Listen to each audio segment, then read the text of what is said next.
How do you find the bandwidth to do all these damn projects?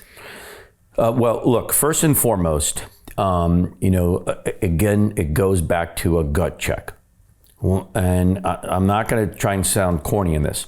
I'm going to be as honest and real as possible, which is the only way I know how to talk.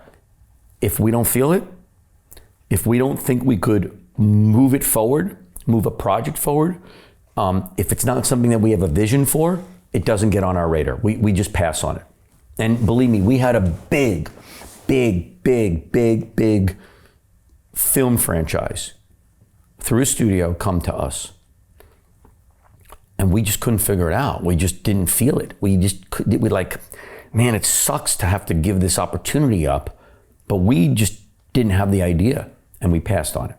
So first and foremost, it's about feeling it and thinking that we can add to it and bring something new to the world of Web3 and to the fan base.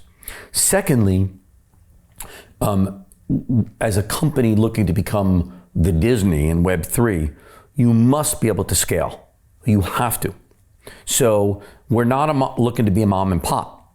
That's not, I don't know if we really even started out that way. Although, of course, it was a small group of people and then we grew. We're almost at 70 something, almost 75 employees at this point. And our financial raises that we're doing are really to grow the infrastructure more and more and more. So the goal is to take on the bandwidth and continually take on the bandwidth.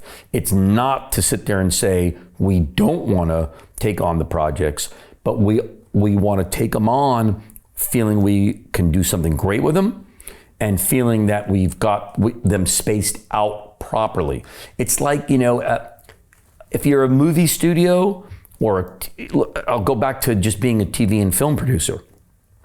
I ran an independent production company. I knew how many shows I can do at any given time and be involved. I wasn't ever the producer who sat there and said, yeah, I'm going to take on that project and I'll pass it off to my team.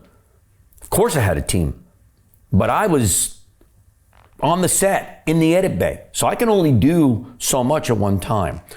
And the same thing for Orange Comet is that we want to make sure that we're taking on and spacing these things out so they each have their own life. But our goal, make no mistake about it, we're looking to be a multi-billion-dollar publicly traded company. Period, end of story. And I want to be the first publicly traded company that originated in this space and now is trading on NASDAQ. Cool, let's make that happen. Yeah. I'm just curious, as far as you, do you ever, blink your eyes and wonder, like, what am I doing here? I mean, this kid from New Jersey that, went to school in Long Island and then you did all this crazy stuff in LA and now you're in the Web3. Like, how does that happen? It's maybe my success and my fault at the same time.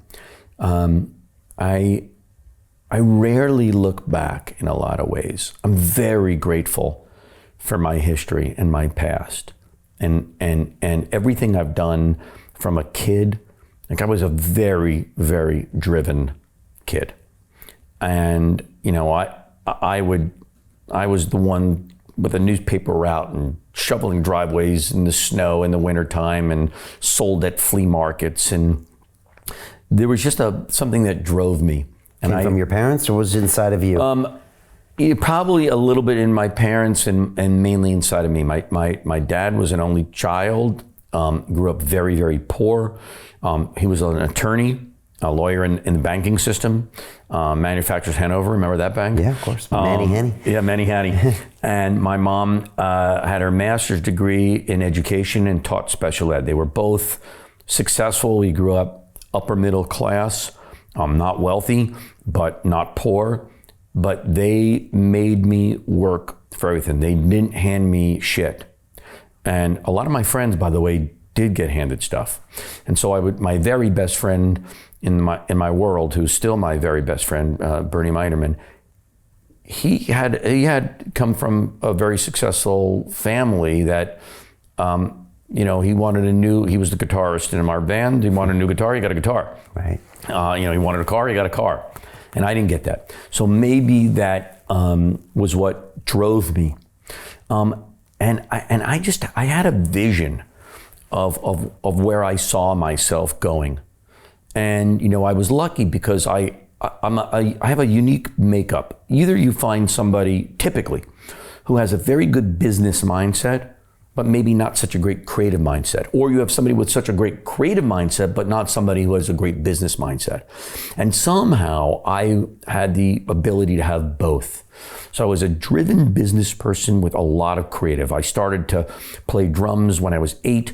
I taught myself how to play piano at 12. I started to write as a kid. And at the same time, I wanted to make money and become successful. So that's what kind of drove me. I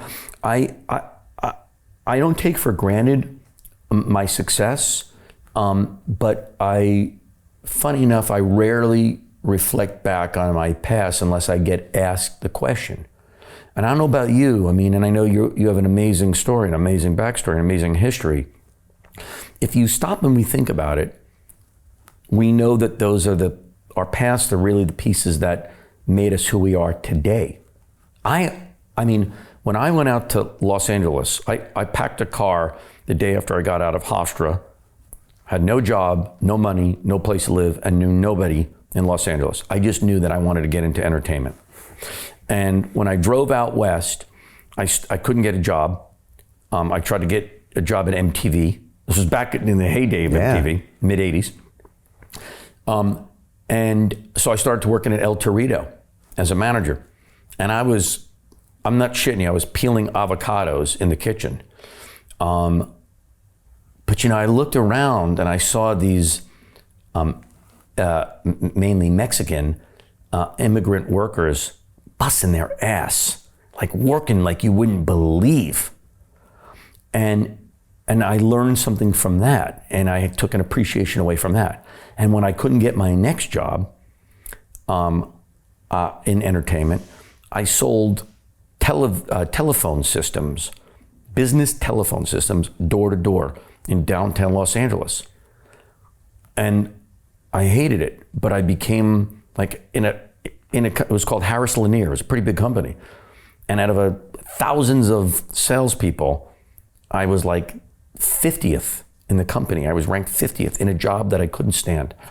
But I learned from it, and I took something from it. And all of these experiences helped me as a TV and film, producer. And so when I talk to I have two daughters, they're 29 and 27 now, and I talk to them, that's when I have the opportunity to go back and reflect on my past to try and help them, and say, look, what you're doing now or an experience that you're having now, you might not realize it at the time, but it is going to help define you for the future. And how you deal with these experiences, and how you deal with the adversity, and how you overcome things, and what you do is going to make up who you are and how you're going to grow as a person. And that's the chance that I have when I start to look on my past, when I tell them the stories. That's where I do it. But sometimes to a fault, I'm constantly looking forward.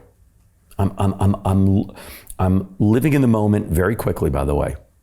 And this is maybe a fault. Very quickly? Very quickly. What does that mean? Because I don't really stop and smell the roses on successes. Me neither. I get a pat on the back, and sometimes I don't even I really don't want that, because it's not necessarily like what I'm doing now that I can savor. It's about where that leads to the future. And by the way, a lot of people would say that's a fault, where you got to enjoy every moment, enjoy your successes. And maybe that's true. But for me, I tell Young, my wife, who's involved in Orange Comet, she's our chief operating officer and is really my partner in life. It's not that I'm not happy. It's just that I'm not satisfied. I don't feel like I've reached my potential. And that's what's driving me. You know, I wouldn't say that I would feel like a failure in my life. I don't feel that way. But if I'd stop right now, I would feel that I have not accomplished what I wanted to accomplish. So Jim Rickards has just recorded a video that's not available to anyone in the public, and he's going to be talking about how this upcoming recession is going to be fast, it's going to be bloody, it's going to be nasty. But at the same time, he's going to show you how you can position yourself to profit from all of this chaos. Now, we've made this video only available to our viewers. Go to londonreal.tv/Jim. Watch that immediately.